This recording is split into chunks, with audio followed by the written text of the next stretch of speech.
What? Ha? Hotdog.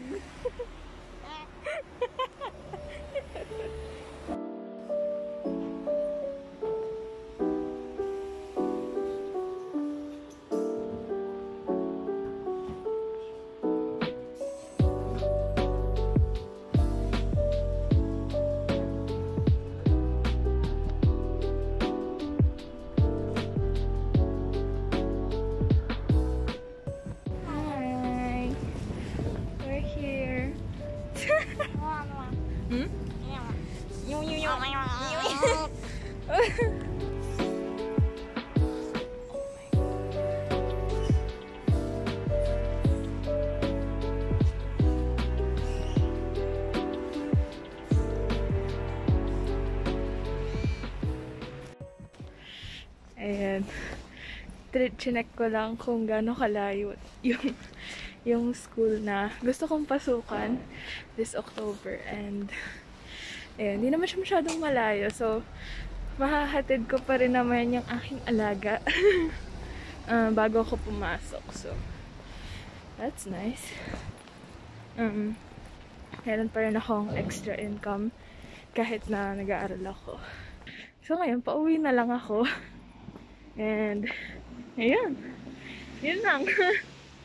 Parang, grabe. Ang aga-aga. Layo na agad ng narating ko, no? Oh my gosh, okay ba?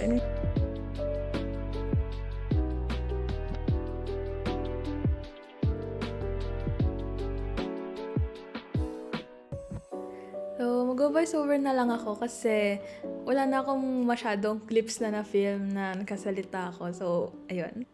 After kumain ni Mother Mingming, diretso na siya agad sa kanyang mga babies para makadede na sila.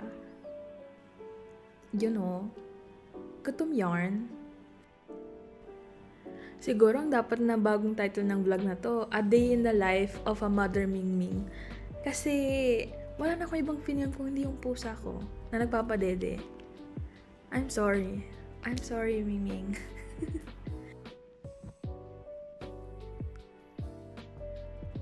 So, after kong mapakain yung aming mga pusa, ako naman ang nagluto ng nilaga ba to? Hindi ko na maalala. Mukha naman siyang nilaga. Ayan. Para naman yan sa papa ko kasi pauwi na siya galing work. And, ayun lang for today's video. Thank you for watching. At kung nakaabot ka sa dulo ng video na to, thank you and congratulations! So, thank you sa mga sumusupport sa akin, sa mga walang kwenta kong videos. Videos talaga.